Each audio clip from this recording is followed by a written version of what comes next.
नमस्ते मित्रों, आरव हिंदी चैनल ज्ञान में आप लोगों का हार्दिक स्वागत है। तो जैसा कि हम लोगों ने पिछली की कक्षा में जो पढ़ा गया था, उसमें आपने पढ़ा था श्रवण कौशल का महत्व, श्रवण कौशल का विकास, श्रवण कौशल शिक्षण के उद्देश्य। आज हम एक नए विषय पे चर्चा करने का काम करेंगे, जिसका नाम है श्रवण कौशल की शिक्षण विधियां। इसका नाम है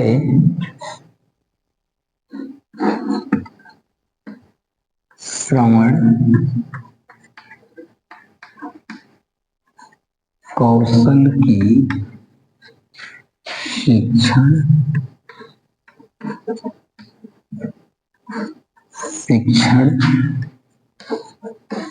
विधियां।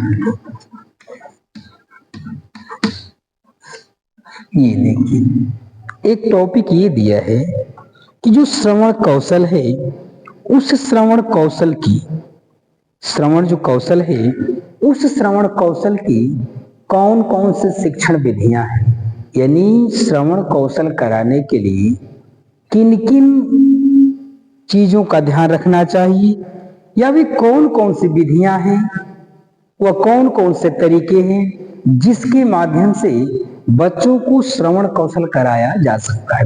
इस तरह का प्रश्न अगर है तो पहली बात वो कहता है कि श्रवण कौशल की शिक्षण विधियां निम्न प्रकार की हैं। आप समझ लीजिए कि कई प्रकार की है जो श्रवण कौशल है। इस श्रवण कौशल की ये शिक्षण की जो विधियां हैं, कई प्रकार की हैं। कुछ प्रकार का हम चर्चा आपसे करेंगे। पहली बात कहता है, पहली विधि है सस्वर वाचन। पहला है सस्वर वाचन विधि। दूसरा है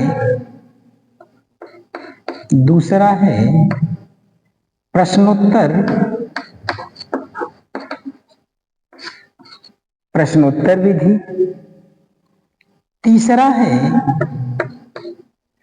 तीसरा कहता है कहानी कहना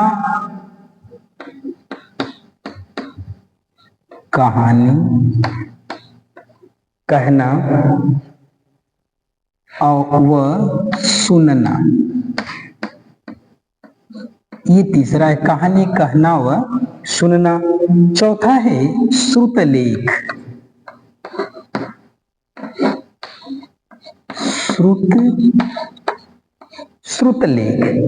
चौथा है श्रुतलेख और पांचवा है भाषण।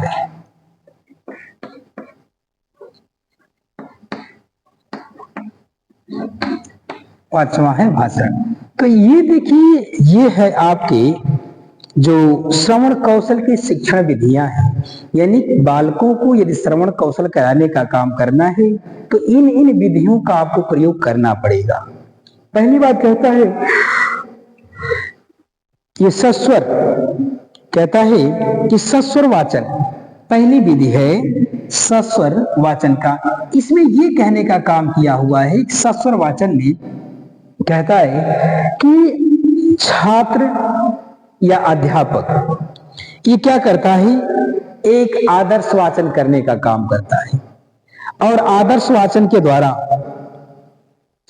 उस आदर्श वाचन को बालक क्या करते हैं। देखिए, एक अध्यापक के द्वारा आदर्श वाचन किया जाता है, सस्वर वाचन किया जाता है, और उस सस्वर वाचन को अनुकरण के द्वारा छात्र उसका नकल करते हैं, उसको सुनते हैं कि गुरुजी कैसे पढ़ रहे हैं, मास्टर साहब कैसे पढ़ रहे हैं, सर जी कैसे पढ़ाने का काम करते हैं।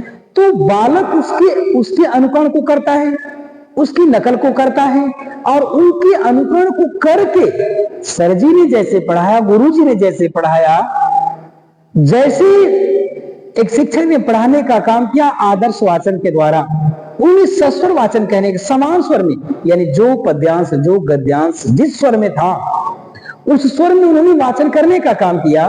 जब वाचन करने का काम किया तो उस वाचन का उस अध्यापक के द्वारा बच्चे से अनुकरण होगा, यानी बच्चे के द्वारा उसका अनुकरण किया जाएगा, अध्यापक का अनुकरण बच्चा करेगा। और जब बच्चा उसका अनुकरण करने का काम करेगा तो वह क्या करेगा, ध्यान पूर्वक सुनेगा। जब अनुकरण करेगा तो निश्चित रूप से ध्यान पूर्वक सुनेगा। उसमें कुछ चीजों का ध्यान रखना होता है। सस्वर वाचन में ध्यान ये रखना होता है कि शुद्ध उच्चारण करना, यति और गति का ध्यान रखना, आरोह अवरोह का ध्यान रखना। तो उसने ये कहने का काम किया हुआ है, यदि कहीं भी आपका प्रश्न ऐसा आ जाए कि सस्वर वाचन क्या है, तो सस्वर वाचन एक आदर्श वाचन है जो एक अध्यापक, एक शिक्षक के द्वारा किया जाता है, जिसका अनुकरण बालक करते हैं। और उस आदर्श वाचन में शुद्ध, सही उच्चारण, आरोह और अवरोह के साथ, यति और गति के साथ करने का काम किया। तो उसके कहने का मतलब ये है कि सस्वर वाचन में कहता है, सस्वर वाचन में ये सस्वर वाचन शिक्षक द्वारा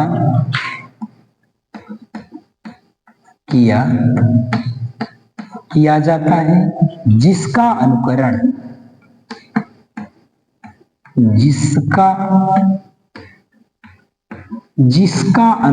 बालक करता है,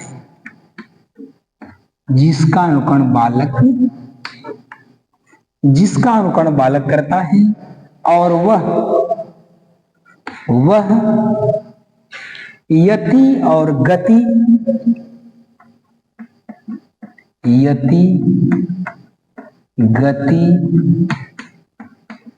आरोह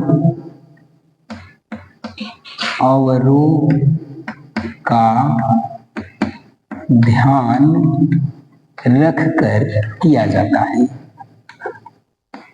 किया जाता है। देखिए, उसने ये कहने का काम किया हुआ है कि जो सस्वर वाचन है, यह सस्वर वाचन एक समान स्वर में, समान जिस तरह के भावार्थ हैं, जिस तरह का प्रसंग है, उस तरह का सस्वर वाचन किया जाता है। सस्वर वाचन एक आदर्श वाचन होता है और यह आदर्श वाचन सबसे पहले एक अध्यापक के द्वारा किया जाता है।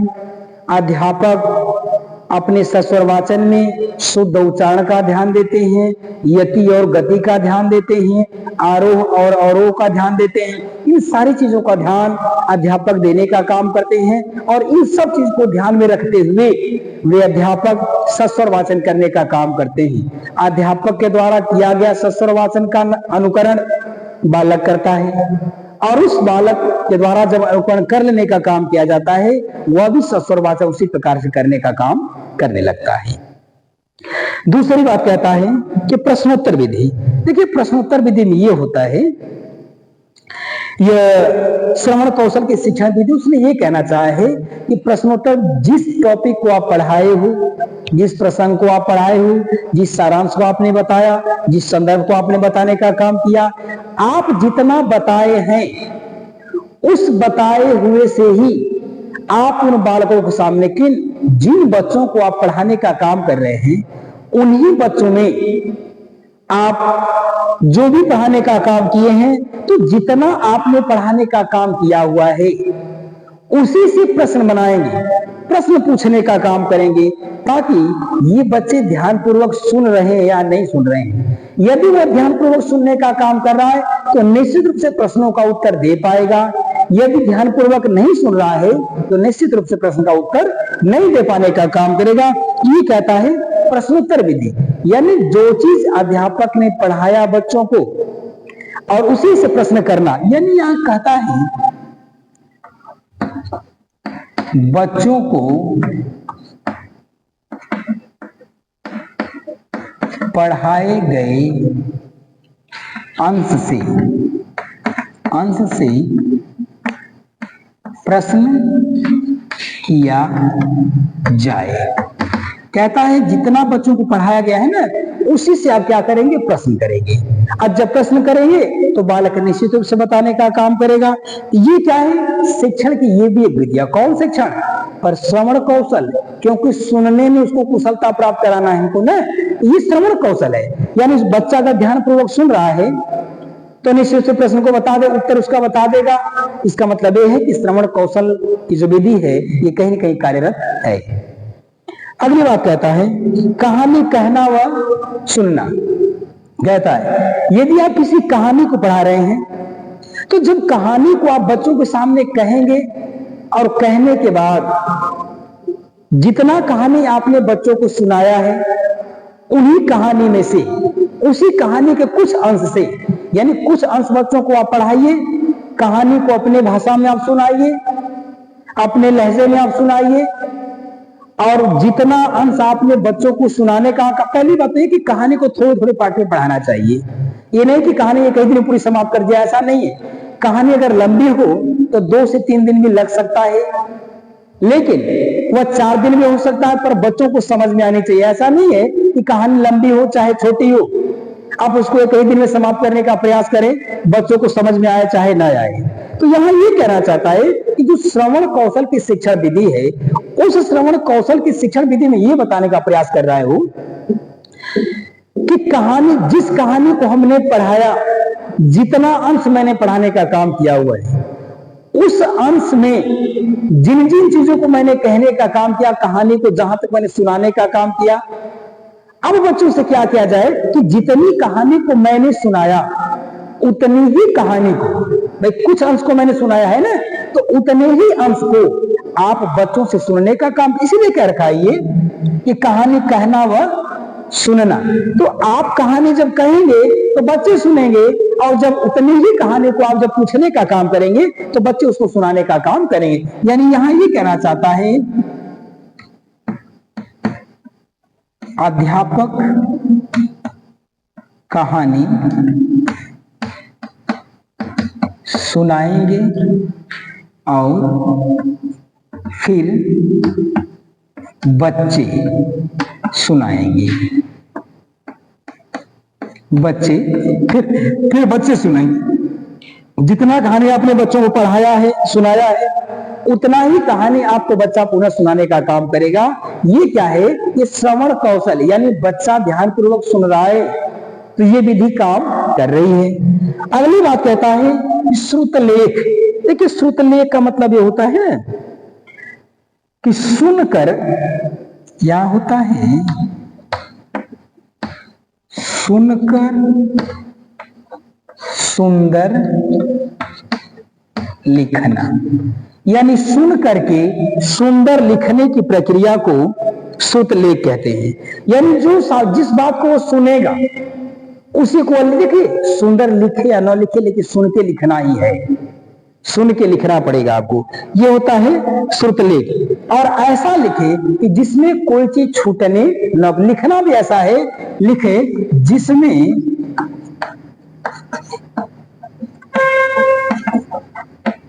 कुछ भी छूटने का कार्य न करे, कुछ भी छूटने का काम न करे, ये होता है। और अंतिम बात कहता है ये, अंतिम कहता है कि भाषण,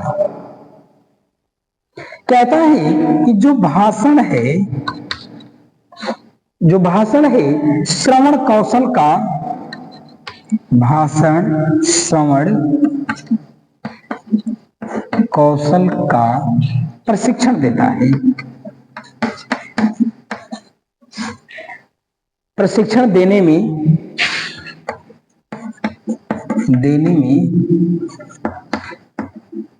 सहायक होता है। देखिए कहता है कि जो भाषण है, यह भाषण ही बच्चों को श्रवण कौशल का प्रशिक्षण देने में सहायक होते हैं। यानी भाषणबाजी जो होती है, जो भाषण दिया जाता है, उस भाषण को बच्चे सुनते हैं, तो जब सुन लेते हैं तो निश्चित उसके कुछ अंश को तो याद ही कर लेते हैं कि ये बात कही गई है। यहां पर उसने यही कहने का काम किया है, यह एक प्रकार का प्रशिक्षण है। भाषण भी एक प्रकार का प्रशिक्षण है, एक कौशल है, इसके द्वारा श्रवण कौशल का विकास करने का काम किया जाता है। तो ये आपने पढ़ा कि श्रवण कौशल की शिक्षण विद्या, श्रवण जो सुनने के कौशल है, उस कौशल की श्रवण कौशल की कौन कौन सी विधियां हैं, जिसमें आपने समझा ये सस्वर वाचन है, प्रश्न उत्तर विधि, कहानी कहना और सुनना, सुलेख तथा भाषण विधि। इसमें से कोई एक आ सकता है परीक्षाओं में।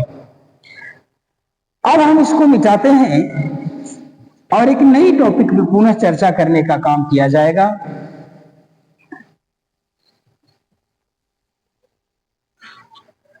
अब एक और टॉपिक है, उसका नाम है श्रवण।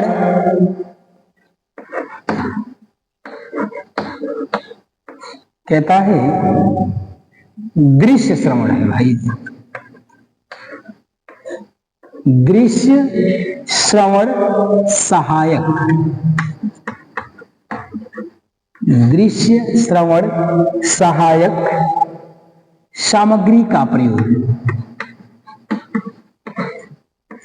सामग्री का प्रयोग। ये देखिए एक टॉपिक ये है कि आपके शिक्षण में, आपका जो शिक्षण है उस शिक्षण कौशल में यानी श्रवण कौशल में दृश्य और श्रव्य, ये दृश्य और श्रव्य होना चाहिए, श्रवण है। कहता देखो दृश्य का मतलब जिससे देखा जाए, देख करके अध्ययन किया जाए वह दृश्य सामग्री है। जिससे केवल सुन करके अध्ययन किया जाए वह श्रव्य या श्रवण सामग्री है।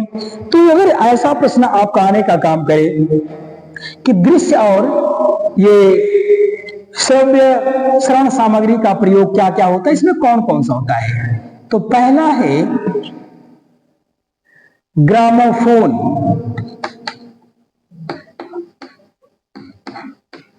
पहला है ग्रामोफोन एवं टेप रिकॉर्डर, टेप रिकॉर्डर,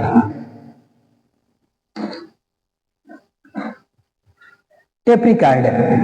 ये कहता है कि ग्रामोफोन और टेप रिकॉर्डर, कहता है ये क्या है, ये एक प्रकार की श्रवण है, श्रवण सामग्री है, इससे केवल सुना जा सकता है। उसने कहा है कि शिक्षण कौशल में श्रव्य और दृश्य कौन कौन सी सामग्री का प्रयोग किया जा सकता है। तो पहला आपने देखा ये फोन, ये ग्रामोफोन एवं टेप रिकॉर्डर। दूसरा है रेडियो, रेडियो। तीसरा है चलचित्र, तीसरा है चलचित्र। और चौथा है वीडियो,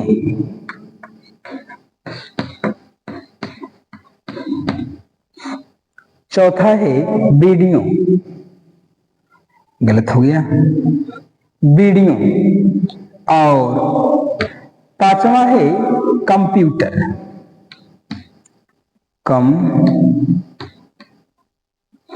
कंप्यूटर। ये देखिए ये चीज है आपका दृश्य श्रवण सामग्री, यानी जिससे हम सुनते हैं देखते हैं। तो यहां पे उसने लिखने का कहा, अगर ऐसा पूछ दे कि शिक्षण कौशल में दृश्य और श्रवण सामग्री का उपयोग कौन कौन सा है, या कौन कौन से दृश्य तथा श्रवण सामग्री के संसाधन है या साधन है, तो आपका ये उत्तर कि ग्रामोफोन एवं टेप रिकॉर्डर। कहता है ग्रामोफोन होता है या उसको टेप रिकॉर्डर कहें चाहे ग्रामोफोन करें, एक ही चीज है। ये होता है केवल श्रव्य साधन है, इससे सुना जाता है, केवल इससे सुना जाता है। देखिए टेप रिकॉर्डर तो आप लोग देखें, ग्रामोफोन जो होता है या वो नहीं चलता, पहले चलता था। उसमें क्या होता था ना कि ऐसे गोला सा कैसेट होता था, उस पे एक हेड रखा रहता था, ये चलता था, ये कैसेट घूमती थी, अपने स्थान पे अस्थायी रहता था। और वहां पे यही कि इसी के बगल में, बगल से एक ऐसे रहता था, वह ये था, यहां से आवाज निकलती थी, ये पतला होता था, है ना, ये खूब चौड़ा होता था, ये एकदम पतला होता ऐसे। तो अक्सर घरों में, अच्छे घरानों में इस तरह की चीजें रखे जाने का काम की जाती थी। ये होता है ग्रामोफोन एवं टेप रिकॉर्डर। इसमें क्या कहता है, ये सामान्यतः हर घरों में रखा जाता है। और ये क्या था, ये एक प्रकार का मनोरंजन का साधन था। यानी मनोरंजन का साधन तो कई है, लेकिन ग्रामोफोन या टेप रिकॉर्डर जो है एक प्रकार का मनोरंजन का साधन था, जिसमें क्या होता था, रिकॉर्ड भी किया जा सकता था और उसको सुना भी जा सकता था। तो ये बच्चों को शिक्षण सामग्री में भी इसका प्रयोग किया गया। यानी उस टेप रिकॉर्डर ग्रामोफोन का शिक्षण सामग्री में भी प्रयोग करने का काम किया गया। इससे क्या होता है, इस श्रवण कौशल को, इससे कहता है, इससे श्रवण कौशल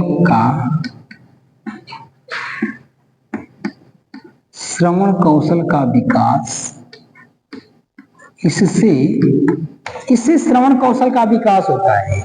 यानी सुनने का, ध्यानपूर्वक आप सुनने का काम करेंगे, पहली बात।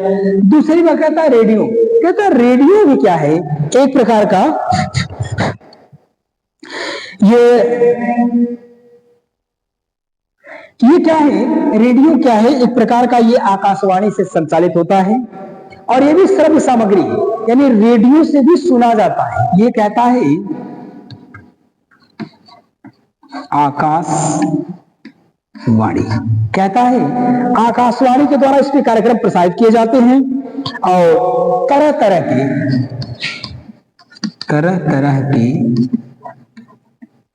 मनोरंजनपूर्ण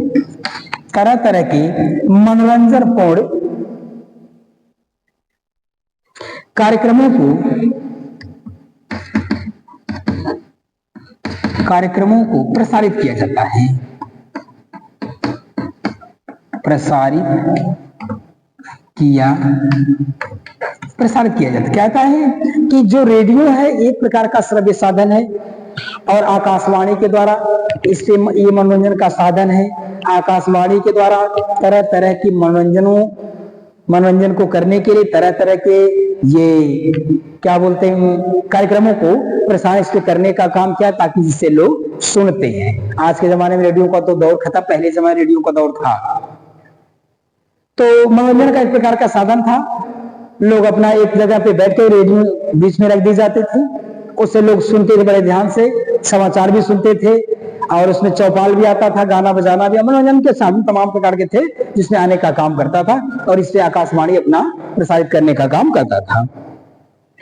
अगला कहता है कि चलचित्र, ठीक है, चलचित्र में ये कहने का काम करता है, इसमें दोनों चीज होता है, चलचित्र में दोनों है। इसमें देखा भी जाता है, देखा और सुना, देखा और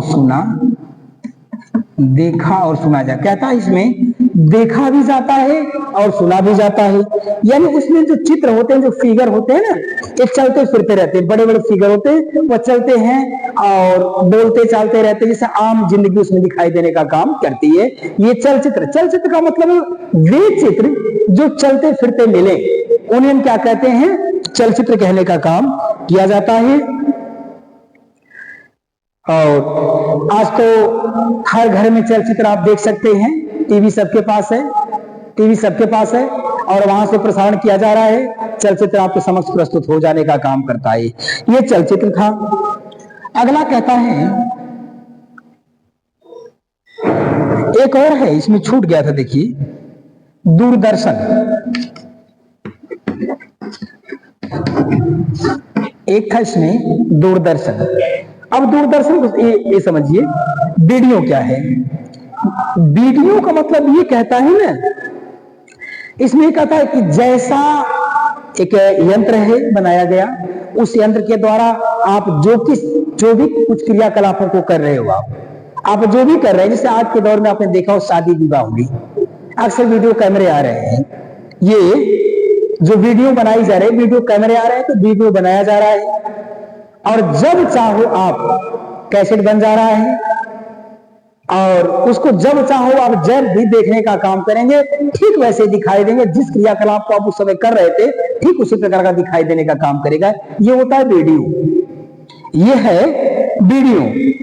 कि एकदम टेप रिकॉर्ड की तरह होता है। जैसे टेप रिकॉर्ड में क्या होता है कि आवाज रिकॉर्ड की जाती है, जब चाहो उसको आप सुन लो, तो उसी तरह से वीडियो रिकॉर्ड किया जाता है। आपका चलचित्र उसमें दिखाई देने का काम करता है। जैसे आप बोलते होंगे, चलते होंगे, खाते होंगे, जो कुछ करने का काम करते होंगे, ये सब कुछ वीडियो में दिखाने का काम करेगा। ये वीडियो होता है। अगला है, कहता है इसमें ये कहने का काम किया हुआ था, ये टेप रिकॉर्डर की तरह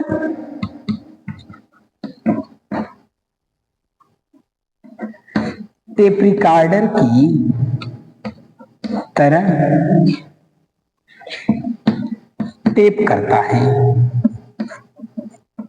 टेप रिकॉर्डर की तरह टेप करता है, और जब चाहो आप देख सकते हो, आप देख सकते हो। चलता फिरता वीडियो आपका सब कुछ दिखाई देने का काम करेगा। यह है वीडियो।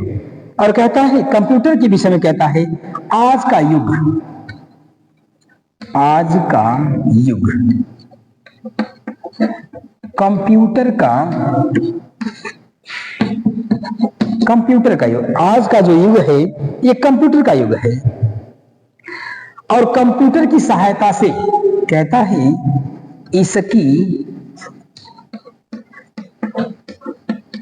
इसकी सहायता से छात्र का श्रवण कौशल तीव्र होता है। सहायता से छात्र का श्रवण तीव्र गति से होता है। ये कंप्यूटर है। इस पे आज की जो दुनिया है ना, ये पूरा तरह से इस पे टिक जाने का काम की हुई है। और अगली बात कहता है दूरदर्शन। और दूरदर्शन ये कहने का काम करता है, यह एक प्रकार का सिनेमा होता है। इसमें चलचित्र होते हैं, इसमें चलचित्र होते हैं, और इसमें चलता फिरता दिखाई देने का काम, दूरदर्शन को दूर से देखने वाला, ये दूरदर्शन होता है। अब ये हर घरों में पहुंच जाने का काम, इसको कहते हैं टीवी। वहां से प्रसारण हो रहा है, फ्रीक्वेंसी आ रही है, और आपके घर में बैठे बैठे सब कुछ देखने का काम आप कर ले रहे हो। तो ये आपका रहा दृश्य और श्रवण सहायक सामग्री का प्रयोग कहां कहां होता है, क्या क्या होता है, उसका कौन सा काम होता है। आपने इसको समझा।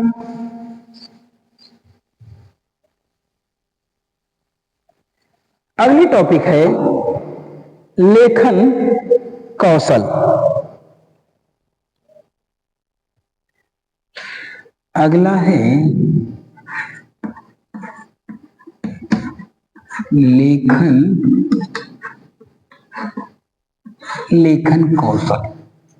कौशल। अब तक आपने जो पढ़ा ये श्रवण कौशल था। उसके दोष, उसके महत्व, उसके उद्देश्य, उसका विकास, उसमें कौन कौन सी चीजें प्रयोग करने का काम की जाती हैं, तो इन सब सारी चीजों को आपने पढ़ने का काम किया। जिसमें था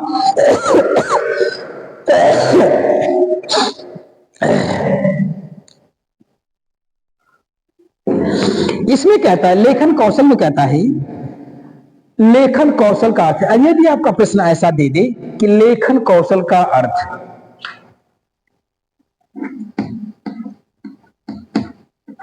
लेखन कौशल का अर्थ, लेखन कौशल का अर्थ यानी लिखने का जो कौशल है उसका क्या अर्थ है। कहता है कि लेखन कौशल के दो रूप होते हैं। लेखन कौशल के दो रूप, लेखन कौशल के दो रूप होते हैं, जिससे व्यक्ति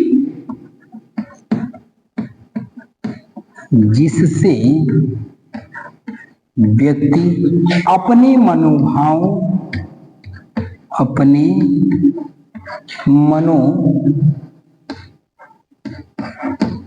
मनोभावों को प्रकट करता है,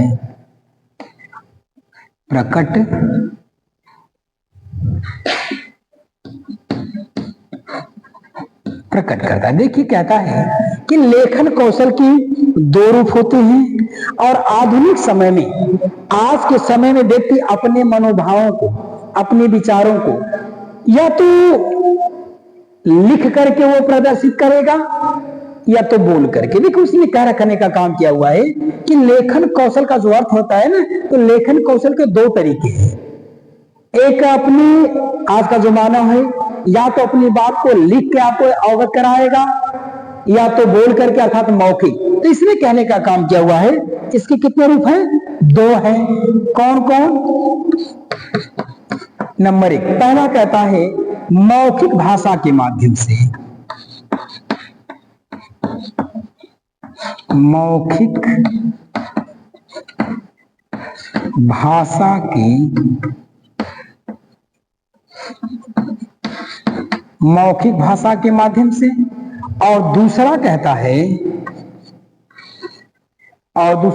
है लिखित भाषा के माध्यम से।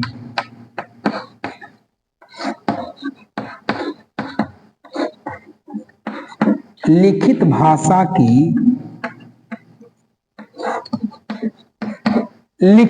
के माध्यम से। यानी इसने ये कहने का काम किया हुआ है कि व्यक्ति अपनी बात को, अपने भाव को, अपने विचार को दो तरीकों में प्रस्तुत करने का काम करता है। एक कहता है लिख करके अपने बातों को, अपने भावों को, अपने विचारों को व्यक्ति सामने वाले को अवगत कराने के लिए या तो वह लिख के देने का काम करेगा, लिख के अभिव्यक्ति देगा, या तो मौखिक अभिव्यक्ति देगा, बोल करके अपनी बात को बताने का काम वो करेगा। यह है लेखन कौशल। और अगली कक्षा में पुनः मुलाकात होने का काम करेगी। आज के लिए इतना ही। तब तक के लिए धन्यवाद। जय भारती, जय विद्यार्थी।